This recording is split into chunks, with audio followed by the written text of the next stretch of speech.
Kadang-kadang di Ramadan tuh satu hal yang sering kita lupa adalah bagaimana kita menjaga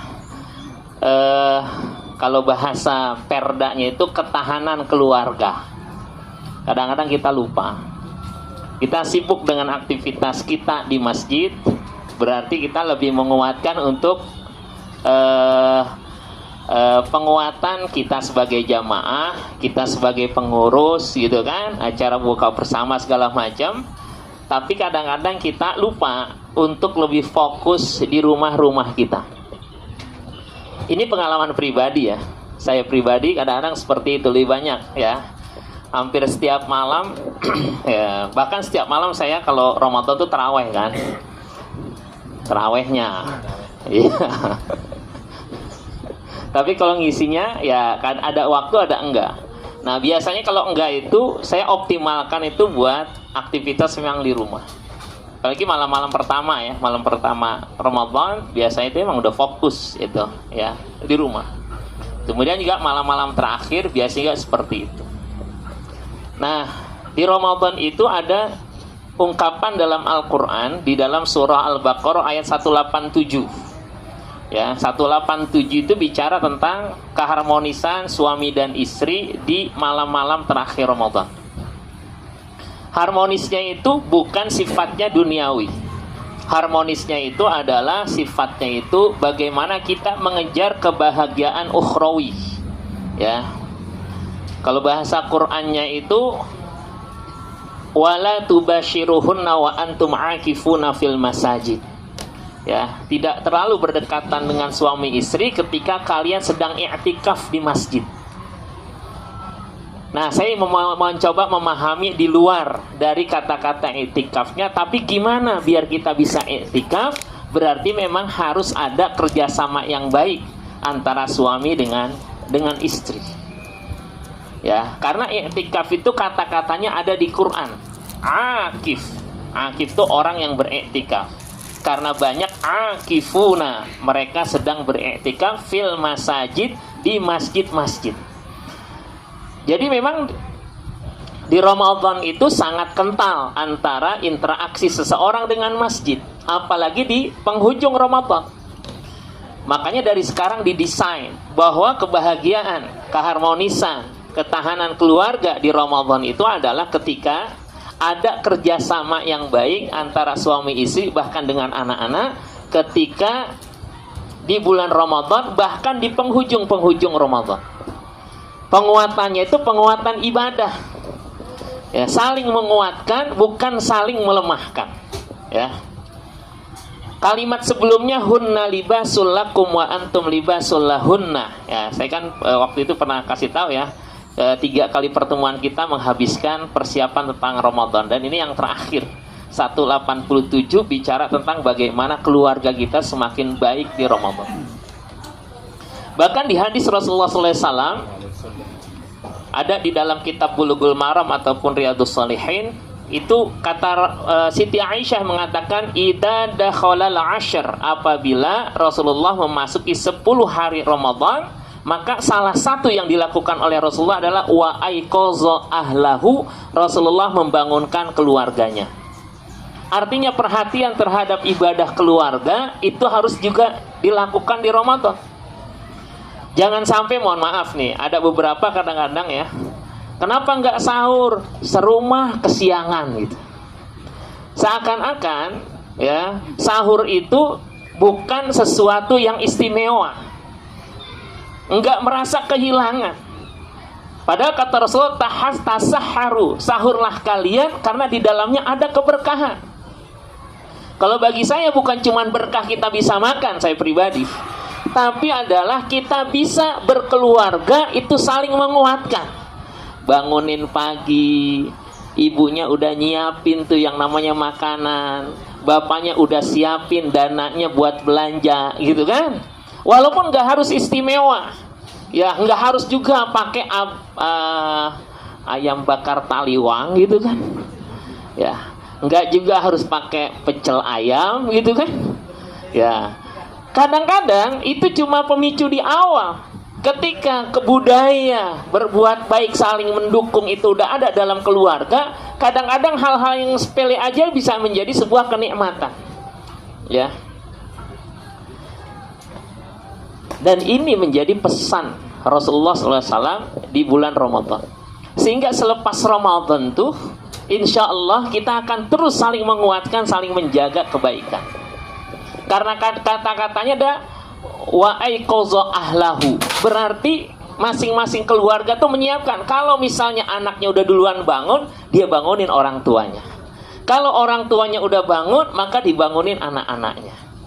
Dan wahai anak-anak semua, kalau kalian diingatkan oleh orang tuanya, misalnya ya, Mas, bangun subuh. Sebenarnya orang tua kalian tuh sedang melaksanakan ayat Quran. Cuma dia nggak pakai dalil, nggak mengatakan qala Allahu ta'ala fi kitabihil karim a'udzu billahi minasyaitonir rajim wa'mur ahlaka bis-sholati wastabir 'alaiha. Dia nggak pakai ngutip, tapi langsung dalam praktek. Misalnya bangun, Zid, udah mau subuh nak. Tuh, udah jam 4 tuh, lewat 5, sebentar lagi subuh. Misalnya kayak gitu. Sebenarnya saya sedang mempraktekkan ayat tadi. Ayatnya bunyinya wa'mur ahlaka bis-sholah. Perintahkan keluargamu untuk sholat. Ya.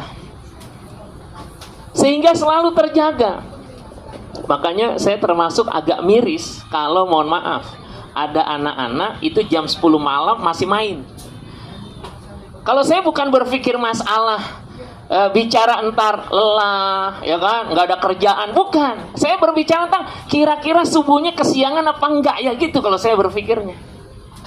Karena salah satu indikator bahwa kita perhatian terhadap ibadah keluarga, maka kita ingin memastikan anak saya kalau bisa pokoknya besok pagi nggak kesiangan. Gimana biar nggak kesiangan? Berarti tidurnya jangan kemalaman. Kan sebelum tidur kalau bisa jangan dalam keadaan kenyang. Gitu. Karena hal-hal yang menjadikan dia tidak sulit untuk bangun, itu yang kita minimalisir. Ya. Dan di Ramadan ini harus bisa terjaga selama 1 bulan penuh. Dan itu tidak bisa dilakukan kecuali kita betul-betul perhatian terhadap keluarga kita. Dan Allah ingatkan surat 66 ayat 6. Itu nomor cantik, 66 ayat 6. Surat At-Tahrim ayat 6. Ya ayyuhalladzina amanu qu anfusakum wa ahlikum naro. Wahai orang-orang yang beriman, jaga dirimu dan keluargamu dari api neraka. Jangankan anaknya. Ya, saya pernah ceritakan ya, di dalam bab Qiyamul Lailnya Riyadhus Shalihin Imam Nawawi ada hadis Rasulullah kalau pagi itu bangun pagi, kemudian beliau itu ke kamarnya Ali sebagai menantunya dengan Fatimah bertanya, ala tusollian, kalian berdua nggak sholat gitu. Di hadis ini saya memahami perhatian seorang mertua kepada menantunya. Ya. Karena yang berkata tuh Ali bin Abi Thalib berkata gitu. Nanti boleh dicek di kitab Riyadhus Shalihin ya. Jadi dikutip oleh Ali bin Abi Thalib bagaimana Rasulullah memperhatikan dia sebagai menantunya dan juga anaknya dengan kalimat ala tusallian. Alif nun itu menandakan 2 orang. Kalian berdua emang nggak sholat? Di kitab itu masuknya babnya Qiyamul Lail. Artinya ibadah yang sunnahnya aja diperhatikan, apalagi ibadahnya yang wajib. Makanya kalau di sini ada yang datang bawa mantu juga, bawa anak, ini kan enak nih. Penguatannya semuanya dapat. Jadi kalau selama ini kita bilang, "Mak, bawel banget. Ya, berisik banget, bangunin mulu." Sebenarnya sedang melaksanakan ayat-ayat Allah. Jadi membumikan ayat Allah dalam kehidupan sehari-hari. Nah, kalau ini kita punya rencana strategi seperti ini, silahkan masing-masing kita mendesain gimana saya bisa bersama keluarga sukses Ramadan. Ya. Tanya, kalian punya target. Yazid udah dikasih target baca Qur'annya selama Ramadan apa? Ya. Atau berapa kali? 1 kali. Karena saya udah punya target dia. Ya, udah berapa kali ditanyain. Ya, nanti kita targetnya untuk Yazid sekali hatam ya. tahun lalu sekali hatam, alhamdulillah. Mendesain program keluarga, ya, termasuk kakaknya juga punya target, termasuk menantu, ya, kita kasih target, ya. Nanti keluarga Abimu nih selama ini setiap Ramadan tuh punya target Ramadan. Kamu punya target apa?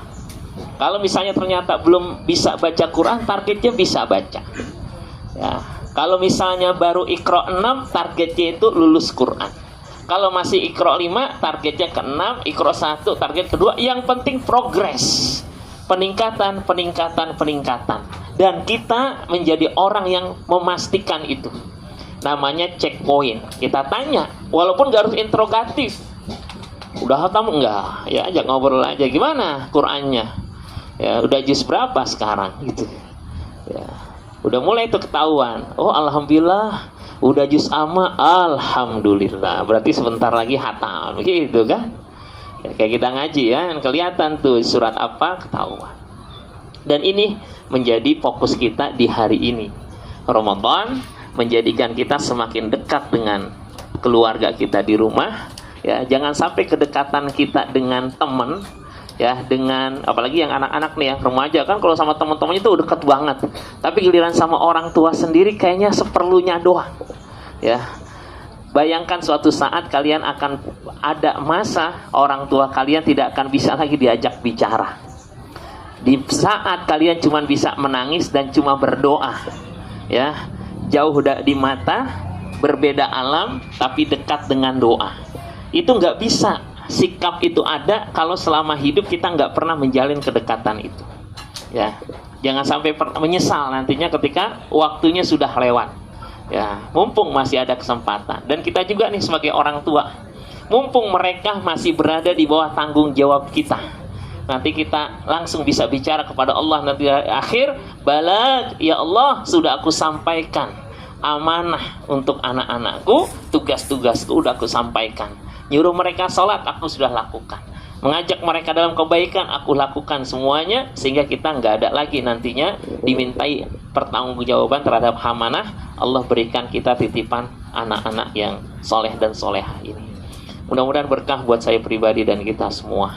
Sehingga kita memasuki Ramadan dengan perencanaan yang jelas.